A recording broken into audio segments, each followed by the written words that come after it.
stupid, stupid, and stupid! You're so stupid! Hello, and welcome to Government is Fucking Stupid.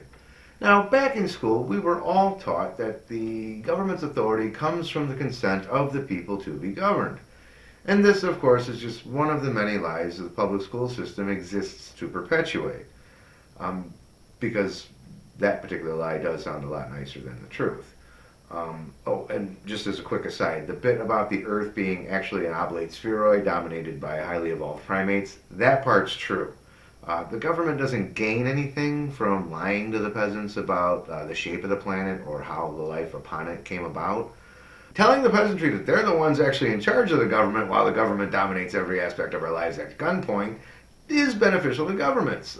Giving us peasants the illusion of control via elections and the other things, that they tell us, like that lie about us consenting to be governed, that tends to keep us peasants from revolting against the government.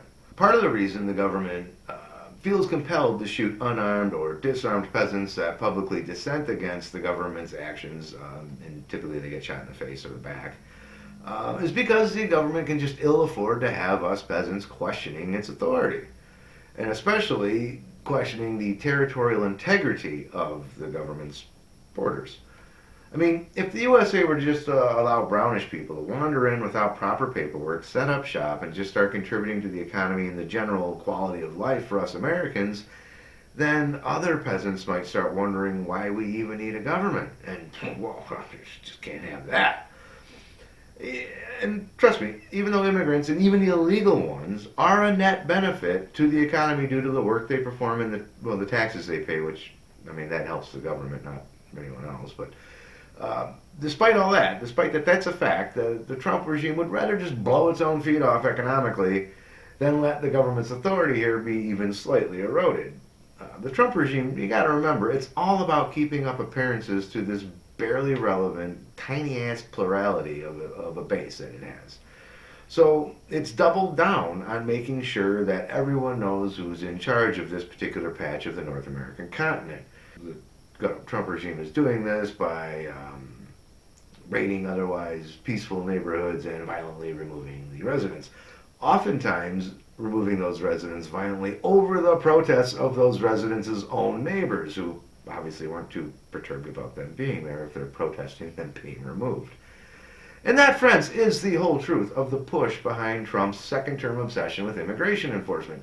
He's just pandering to a xenophobic base and reasserting the government's authority over us peasants. I mean, you got to think of it a little bit as damage control. I mean, these same plurality of irrelevance that stormed the Capitol back on January 6th does need to be reminded who's daddy, okay? And I guess, to MAGA's being told that Trump is daddy is better than just the government being their daddy, even though there's really no functional difference there. And you will, of course, hear other rationalizations, though, for the applied bigotry that is immigration enforcement in the United States. My favorite such rationalization is just another episode of America's favorite pastime, and that's whataboutism, right? Say Trump, he sexually assaults a bunch of children, and his fans just yell, well, what about Biden? What about Clinton? What about him? Trump deploys a bunch of barely trained secret police to the streets to kidnap and murder people, and his base just screams, oh, what about Europe? Many European nations have strict border enforcement laws, and other countries strive to preserve their cultural heritage. Why can't we? I mean, just look at Denmark. Okay, fine. Yes, let's look at Denmark for an example. Denmark is a North European country that's roughly 1 1/3 times the size of the U.S. state of Maryland. Its total population is roughly that of Maryland's at about 6 million people, or for perspective, that's 2 million people less than live in the city of New York. Denmark is a nation-state of Danes.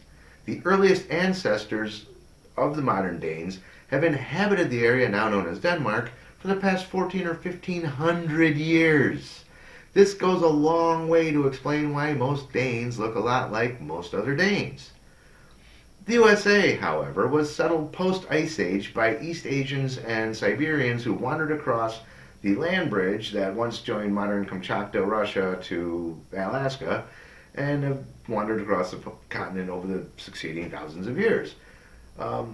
Then, millennia later, European settlers showed up with their African slaves. So by the time the ink had dried on the Declaration of Independence, the British colonies and the United North American continent was already full of people who hailed from all over the planet. There's no American alive today, other than some natives, who can trace their family line back to a specific spot in this same country going back thousands of years. They just can't, whereas there's roughly 5 and 6 Danes probably could.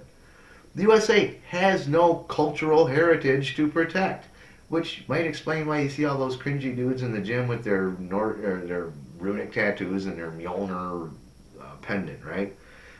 Yeah, Steve the Viking from Des Moines. I mean, dude's probably never paddled a kayak, but all right, whatever. Anyway, and I might have misspoke. The USA does indeed have a cultural heritage to protect. And that is as a nation of immigrants. As such, the only ones threatening our cultural heritage are Trump, ICE, and Trump supporters. And I dare say there are numerous examples to being a nation of immigrants rather than being an ethnically homogenous nation state.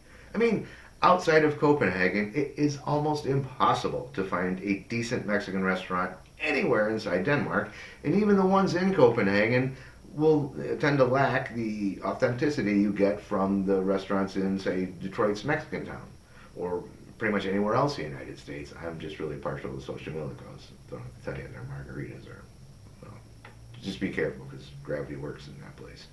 Anyway, we're seeing Joe Bench with something other than her NJ Series Ironbird bass, even though she did use other basses early on. It just looks odd. But had the USA decided it needed to be a white-only ethno-state, the world might have been denied the existence of BC rich guitars. And that's not even a great example of the contribution of immigrants. Honestly, I've just had most of Bolt Throwers' Those Once Loyal albums stuck in my head lately, so that's kind of top of mind. Anyway, the disadvantage of being so ethnically homogenous as Denmark is that apparently it's quite easy for the government to sell Danes on spending programs because the peasantry just kind of looks at it as they're all in it together since, you know, they're all Danes, right? So in Denmark, the average tax rate is 45% and goes up to 55.9% at the top. 55.9%, all right? So just imagine, you wake up on New Year's Day, it's a cold, brisk Danish morning, and you wake up and you know that if you go to work every single day of that year, your tax debt to the Danish government will not be paid off until you clock out on July 24th. And after all that theft, if you want to buy something with the money, whatever's left of your money, well, there's a 25% value-added tax on everything you buy. Not that I can even figure out what adding a tax does to increase the value of anything, but I probably just don't understand why they call it that. Taxation is just theft, so I don't really need to know. I don't see why you need to dress it up with fancy words, but hey, whatever. And if after all that you have a little bit of money left that you might like to invest, well, be careful because dividends and capital gains are taxed at 27% up to a certain point, and then 42% beyond that. But hey, I mean, at least the Danes get free healthcare, right? I mean, as long as you don't think about it too hard and you don't do any math, healthcare is free in Denmark for Danes. So, I mean, that's nice, right? And to keep that welfare state rolling, the Danes do, by necessity, enforce strict immigration laws. I mean, obviously, you can't have a whole bunch of people flooding in to be on the to side of the federal welfare equation. Otherwise, the from side is just going to become depleted. So, that's why the Danes do have that strict immigration policy. How strict? I mean, it is extremely strict. If you're an asylum seeker and are granted asylum, any cash you have on hand when you arrive is going to be forfeited to the Danish government as a down payment toward the government services that you may receive. And the Danish government is the sole arbiter of whenever the little problem back home that made you want to seek asylum in Denmark is over with, and they get to decide when it's time for you to go home and will be removed. And anyone who wants to remain in Denmark has no choice but to assimilate and become as close to an ethnic Dane as is possible. Learning Danish is a requirement, not an option, as is adoption of Danish cultural norms.